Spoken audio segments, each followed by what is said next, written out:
السلام عليكم ورحمة الله تعالى وبركاته. أحييكم جميعا مشاهدينا الكرام.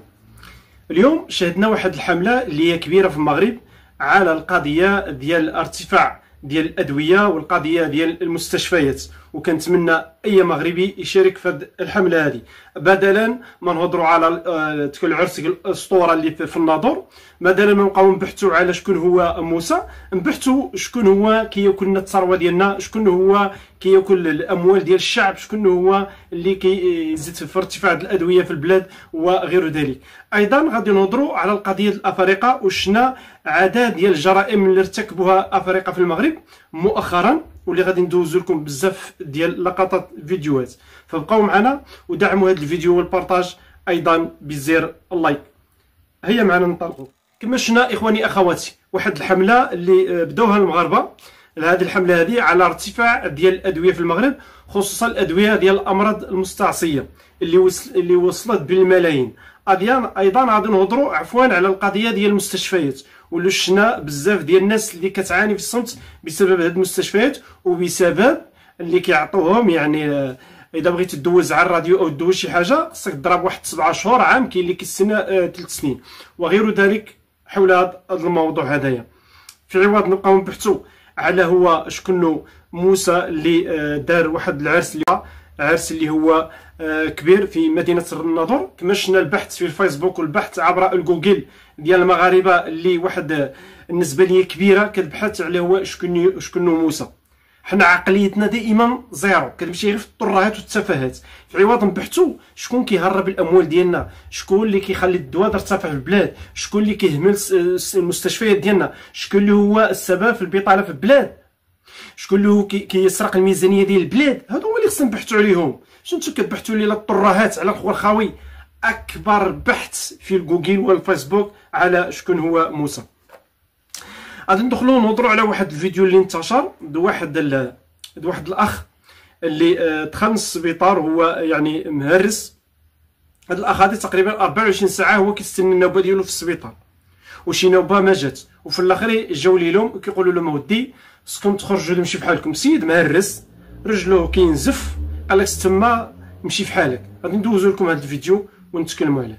بقاو معنا. والله من هذا منكر، والله من هذا منكر، والله من هذا منكر، والله من هذا منكر،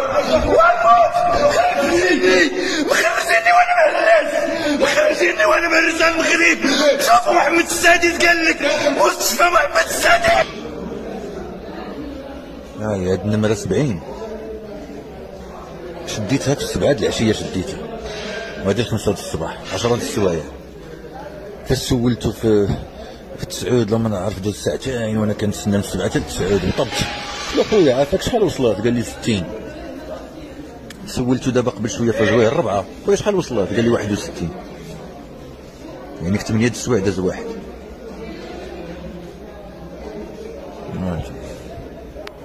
كاس العالم يلا نظموا دابا. هو قاوري غيجي. كما سمعتوا اخواني اخواتي، هذا السيد هذايا كما قال الله من هذا منكر، خرجوني وانا مهرس، شدت النمره يعني 7 من الساعه يعني ديال العشيه الى 5 ديال الصباح، يعني تقريبا شي 10 ديال الساعات ولا 11 ديال الساعات. وهذا السيد هذا كيستنى باش يشد النوبه ديالو يدخل. قال لك 8 السوايع يلاه دوزو واحد سميتو واحد الشخص. يعني كتبين الصوره واضحه، وهادشي رانا فيت اللي تكلمت عليه. عرفتي شحال من فيديو درتو على قضيه المستشفيات، وكنت كندير داكشي بصور وفيديوز اللي هي موضحه. راه خصنا غير نفهموا، راه ما عندنا لا مستشفيات، ما عندنا لا التعليم، ما عندنا حتى شي حاجه. راه واخا تمشي لهاد السبيطارات راه ما تقضي حتى شي غرض. عندنا غير الشفاره واللي كينهبوا الثروات ديال البلاد، عندنا 50-50، عندنا الربعه الرشاويه، ما كاين اطباء، ما كاين حتى شي حاجه. راه كيجيبوا لك دوك ستاجورات كيتعلموا في الناس فقط. كما قالت لي واحد السيده في واحد الرساله اللي صيفطاتها لي، قالت لي تقريبا في 2020 دخلت السبيطار استعملت شي دواء، وهذه 2020 و2021 عاودت دخلت السبيطار وكانت كتخلص. مؤخرا قالت لك مشات دخلنا السبيطار باش دار شي تحاليل ودار شي دواء ولا شني، شدوا لا لاكار ديالها البطاقه الوطنيه. مني طلبت البطاقه ديالها قالوا له ودي راه عليك واحد الفلوس، لان دخلتي للسبيطار استعملتي الدواء وباتي في السبيطار وكذا وكذا، عليك واحد 3500 درهم خصك تاديها. قالت لهم ديالاش؟ قالوا لا ديال 2020 2021 كنت باتي في السبيطار وطن طن طن. قالت لهم علاش ما قلتوهاش في ديك الله؟ قال له ودي راه السيستم ما كاينش عندنا، وراه السيستم ما عمر كان عند باباكم، السيستم تاع عقلكم ما عمره كان عندكم. دابا من 2020 حتى 2025 عاد كطلبوا بهذا المقدار المالي من هاد السيده هذه. اقسم بالله الا فضيحه، شفاره على الشفاره. راه هذه كلها حيل باش يخلصوا الكريدي ديال الصندوق النقد الدولي، غادي يزبروا المغربي، غادي يذبحوا المغربي من اجل باش يخلصوا الديونات اللي عليهم. وهذا راه واقع، راه كلشي راه تبين. كما في واحد الفيديو اخر هذا الاخ هذا غادي ندوزوه ونزيدو نستمعوا له. بقاو معنا. 5 الصباح هادي ومازال ما دزتش. ها هي البنت جات معايا، والله الا جات معايا هادي مازال شوف كدماياتها وكذا. ها انتم خرجونا على برا، ها نشوفوا الناس قال لك اسيدي غيسيقوا. يلاه خرجونا على برا ما نشوفوش الطبيب. من 5 د العشيه ديال 5 الصباح ما شفتش الطبيب. 12 ساعه فاش هضرت معاه قلت له اخويا راه 12 ساعه هادي راه ال5 حرام هاد الشيء، صاحبي راه رجلي مهرسه كنموت. قال لي احمد الله انت 12 ساعه راه كاين لي 3 ايام. عرفتي فاش قال لي هاد الهضره؟ دابا صليت على المغرب دابا، اقسم بالله الذي لا اله ما يعاودش يجي ولد القاف يقول لي البلاد مات، البلاد مات، كاس العالم لوحدة الليل، لوحدة الليل ومازال كنتسنى.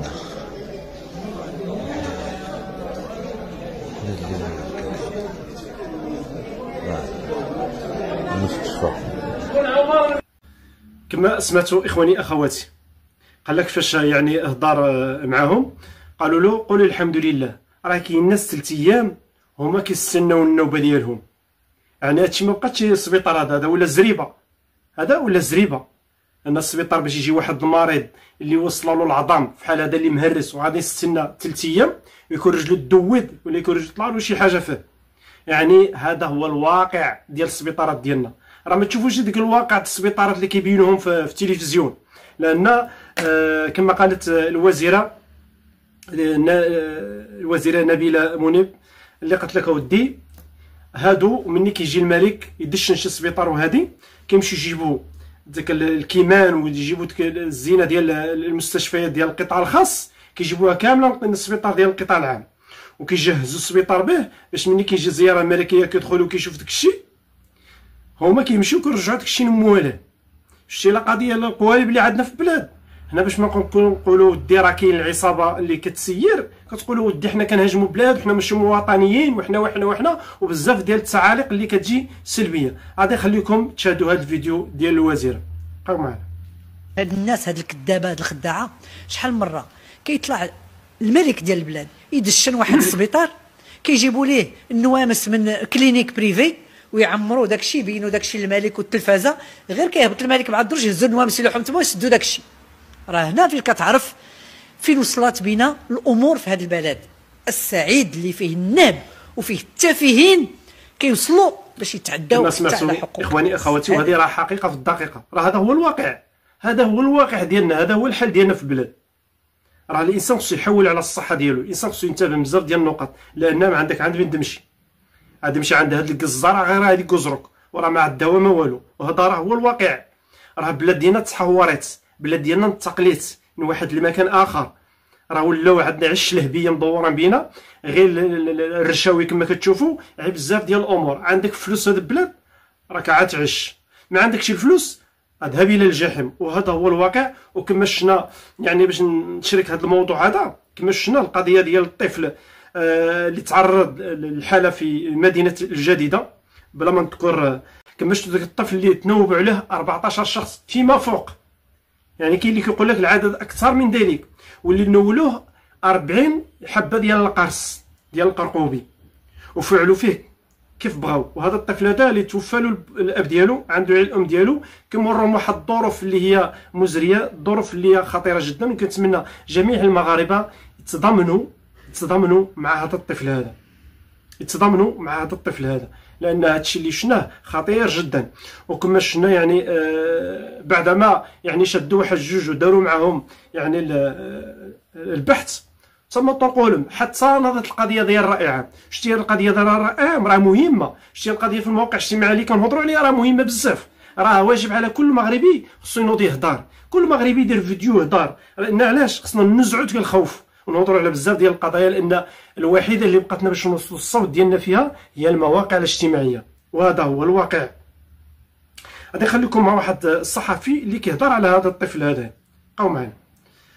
واش عرفتوا الفضيحه اللي اكتشف دابا على الدري ديال عبد الله امغار اللي تعداو عليه 14 واحد في الموسم؟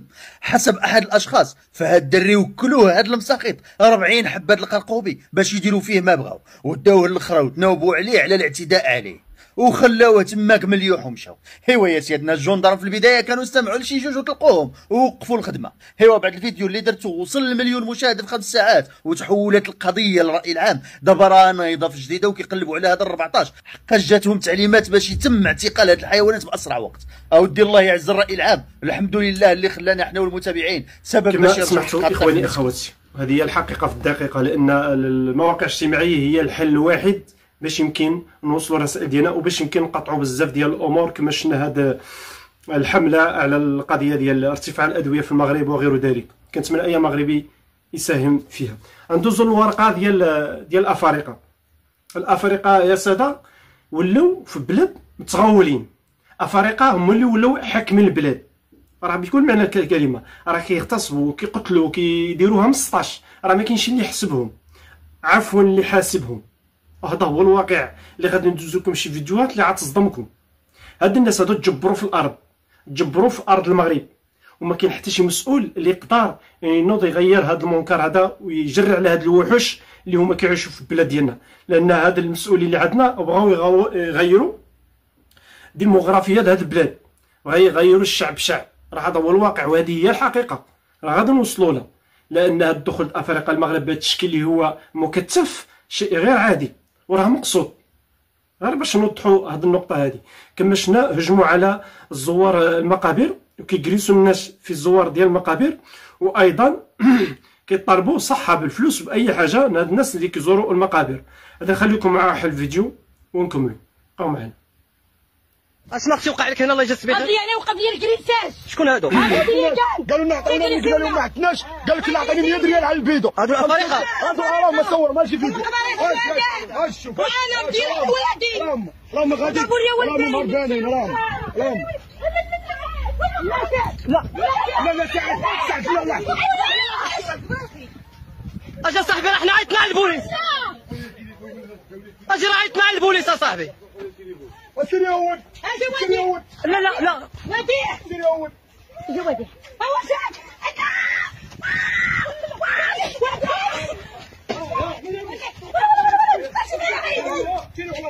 شاف شوفوا اخوان الكرام، شوفوا هاد الحاله اللي وصلنا لها دابا.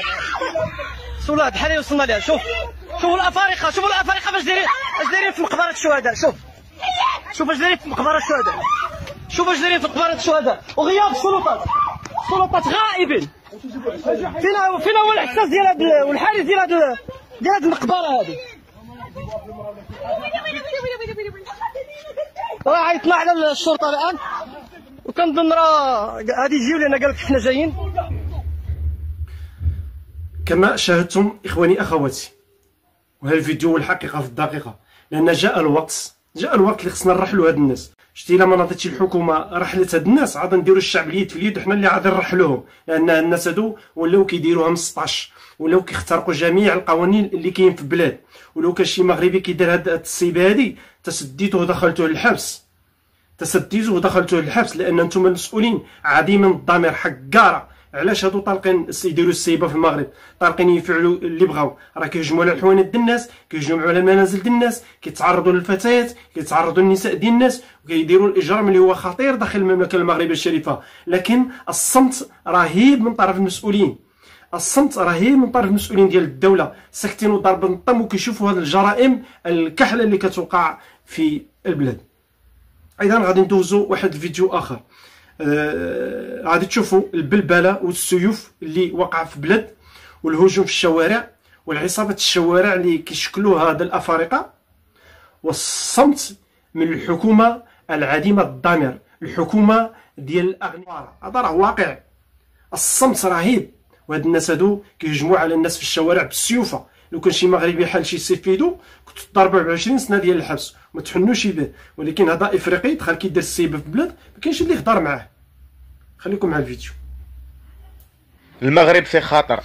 اخويا البارح جاوني الافارقه اخويا من فرح السلام ملتمين بالسيوفه، جاوني رياض ولفه اللي لقاو كيضربوا كيسدوا الحوانت كيرصوا الطوموبيلات، ما خلوهم يديروا البارح حنا في رياض ولفه، ما حدا بين الثاني حتى التيرمين نزل 20 حبسوا الشارع هنا كاع الحوانت سدوا دايرين كاشكورات ودايرين هنا السيوف على وجههم والسيوفه كاع ما كيبانوا كاع وكيتشايروا هنايا، انا عايشين بحال شي غابه حنا.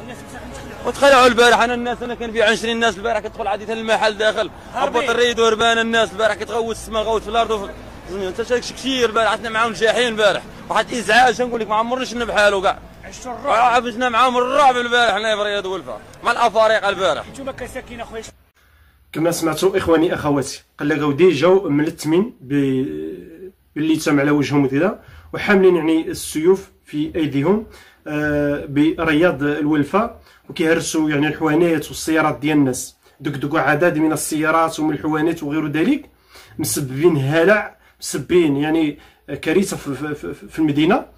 وتشوه ما كيغيرش الساكنه. الامس كضرب الطم، المسؤولين حتى هما ضاربين الطم، وحنا الشعب كان ما فاهمين حتى شي حاجه. راه حتى شي واحد ما فاهم هادشي اللي كيوقع، والله ما فهموا شي واحد. كلشي ضارب الطم والسيبه وقع في بلاد.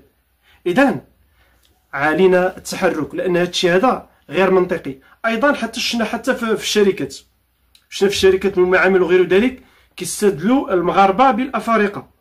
عدد من الفيديوهات اللي كيبدلوا المغاربه بافارقه وكيدخلوهم يخدموا وكيخرجوا المغربي من المعامل. اقسم بالله الا شاهدت فيديوهات حتى في المشاريع يعني العمل يعني العمومي بحال داك اللي كنشوفوا عمال النظافه وغير ذلك، وهذوك اللي مقابلين الجراضي وغير ذلك كاين افارقه بدلوهم كما كتشوفوا الفيديو.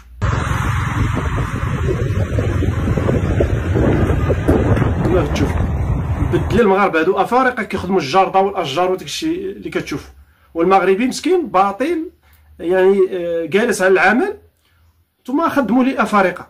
حنا ما بقيناش يساويين في هاد البلاد، حنا ما محسوبينش لهاد البلاد اصلا.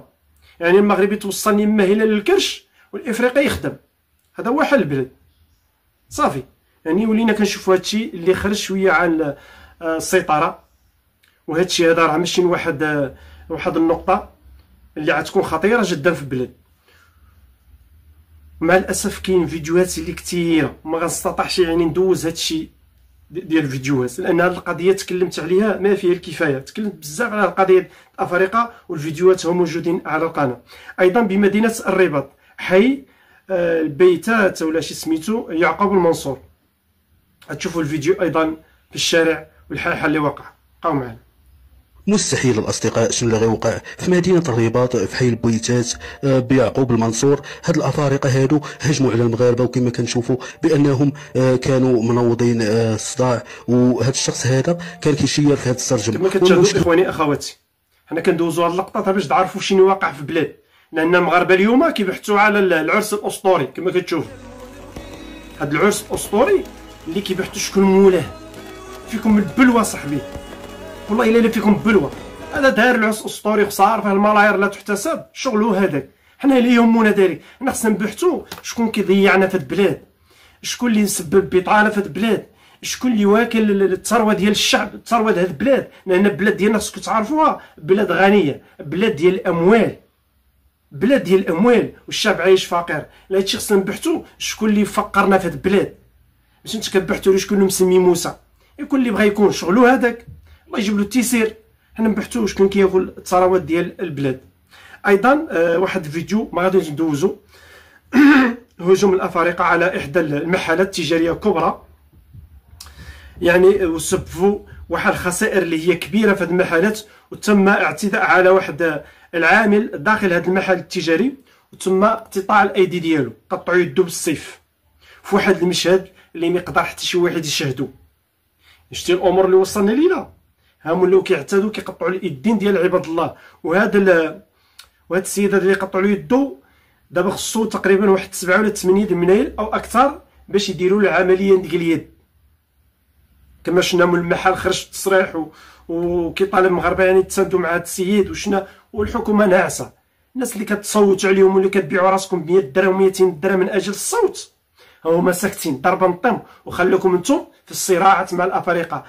مصبت كنوع بنادم في الصراعات مع الحيوان بشري، مع الوحوش بشريه اللي جات من واحد الاضغال اللي دخلت ما كتعرف لا شفقه ولا رحمه.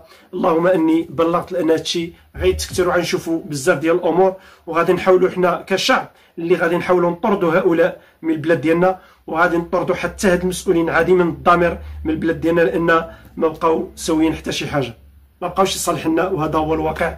الى هنا ينتهي الفيديو ديالنا. كنتمنى هذا الفيديو على العاتق ديالكم، هادشي اللي خصكم تبحثوا عليه وتبارطاجيوه هو هذا المحتوى والنوع من هاد الفيديوهات، ماشي كتبحثوا لي على سيدكم موسى. سيدكم موسى دار العرس وفرح مع راسو، وحتى ديك العرس ما حضروش، راه كان كيتابع الزفاف العرس ديالو كيتابعوا عبر الفيديو ولا في بلاد اخرى. الى هنا ننتهي الفيديو ديالنا. السلام عليكم ورحمه الله تعالى وبركاته.